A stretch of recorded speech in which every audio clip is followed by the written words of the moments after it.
Dojis haven't made any conviction any higher at the moment. Big round numbers won't always have the clearest bounces.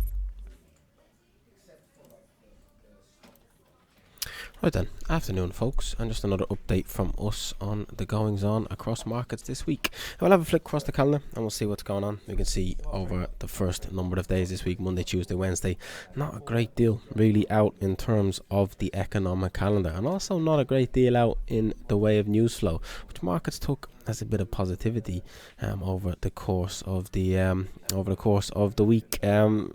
Obviously, last number of weeks, we've been having the ongoing banking crisis or potential banking crisis, but that seems to be averted for now. You know, we had a couple of central bankers out saying that one of the members from the Fed out saying that not every banking collapse results in the Lehman Brothers, which is true. Obviously had a bit of a struggle paying out some depositors, but in reality, a lot of that seems to have blown over, certainly over the last week to 10 days, and markets have taken that as a slight bit of positivity. If we have a look across stock indexes, you can see stock indexes, the S&P 500 across the board, flying higher. If you come up across here and I'll flick up some of the other stock indexes, you can see the Dow Jones flying higher across the board. Across the board, stock index across the board flying higher, but the Dow Jones, the Nasdaq, the S&P, the Russell, as you can see here, even if I blow that chart up for us, the DAX having a good week this week, the FTSE, Euro stocks, the CAC 40, you can flick through all the different stock indexes. They're all having fun this week, right? Off the back of there not being any news putting any sort of a dampener on the banking situation. You can see Aussie yen pushing higher, CAD yen pushing higher, oil pushing higher, gold having a bit of upside, but the relationship between gold and silver keeps pushing higher. Silver continues to outpace the strength of gold, which again is positive for risk. Couple that with the US bond yields. Bond yields been chopping sideways and haven't then pushed higher. They've even pushed slightly lower today, which has given further impetus to stocks over the course of this week. You can see the 2-year yield as well. Say chopping sideways over the course of the week, not extending their gains, or bonds not extending their losses further. Further pushing interest rates higher, which is significant, and that's given us some good classic risk on trading, some good correlations between the asset classes that we would like to see in order to sustain some upside across these moves. The odd liar out is gold, and I think gold's a bit of an interesting one. I mean, I don't know what investor would choose to purchase gold when they can get 4% on a US 2-year treasury. I mean, you know what I mean? It's a little bit,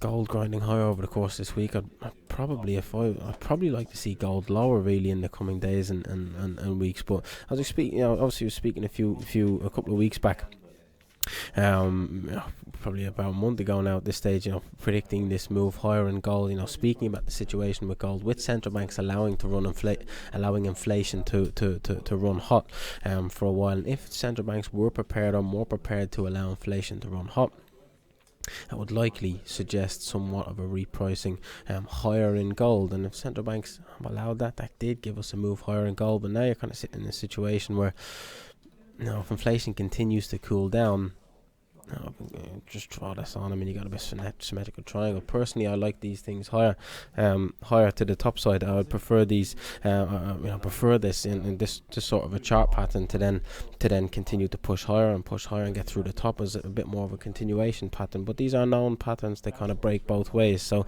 any sort of a breakout from either side on this thing, on this type of a price pattern is then seen as a trade, a technical trade, able to be taken. So I would keep an eye on it slightly as you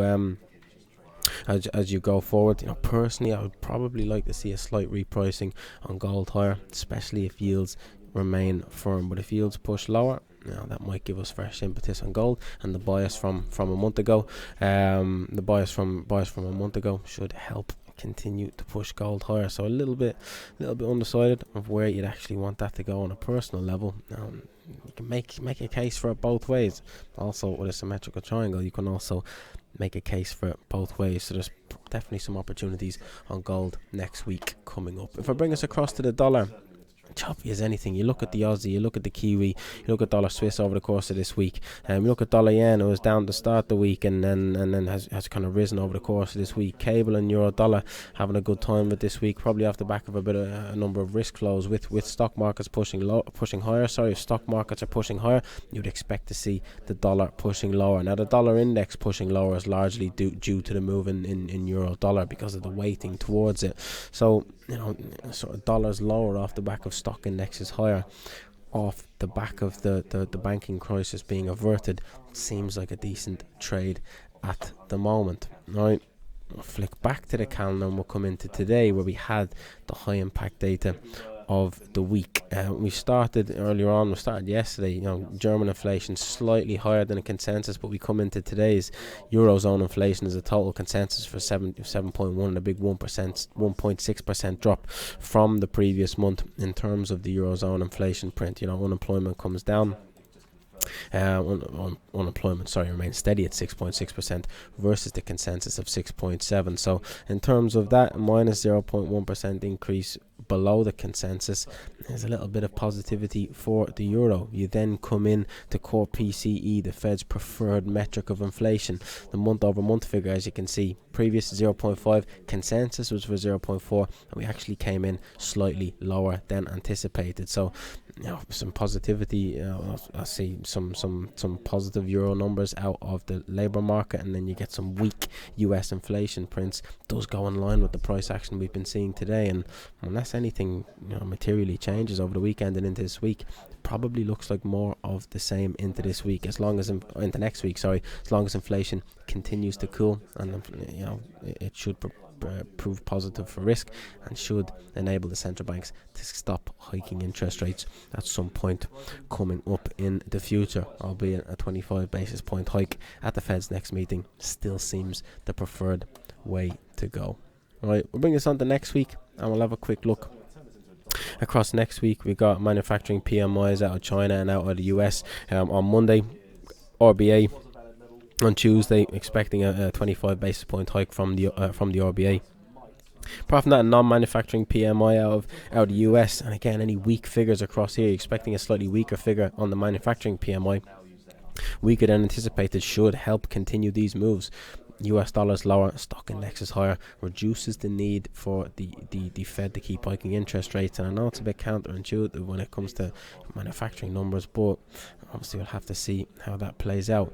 Lower numbers mean the Fed stop hiking interest rates. Maybe it's a little bit tricky in terms of stocks. Reason being is because a slow economy is not positive for stocks, but markets work in strange ways sometimes. But weak numbers across here should prove negative for the dollar, which then in turn seems to prove positive for stock indexes. So need to keep an eye on that going forward. We've got a bit of US data out next week. Manufacturing PMI, the non-manufacturing PMI then leads us in to inflation, non-farm payrolls, labour market figures out of the US next Friday, expecting 240,000 jobs added in the public sector in America of next week, and in America next week. Over the course of the month of March, we'll come around to the unemployment rate, which is still historically low, has ticked up a little bit recently, but a rise in the unemployment rate, weak NFP, couple that with some weak non-manufacturing and some weak manufacturing PMI should be a good recipe for some dollars lower. So that's what I'll be keeping my eyes on into next week. US dollars seem the focus of attention for me personally into next week, which then naturally that then means the attention will turn to indices markets, equity markets, stock markets, whatever terminology you choose to use. But anyways, that is it from me then, folks. I'm going to wrap it up there. Have a nice weekend. Do recharge the batteries, get some rest and relaxation in, and we'll be back next week for another week of trading. Thank you. So if it's reset at the end of every day, the end of every week, and the end of every month,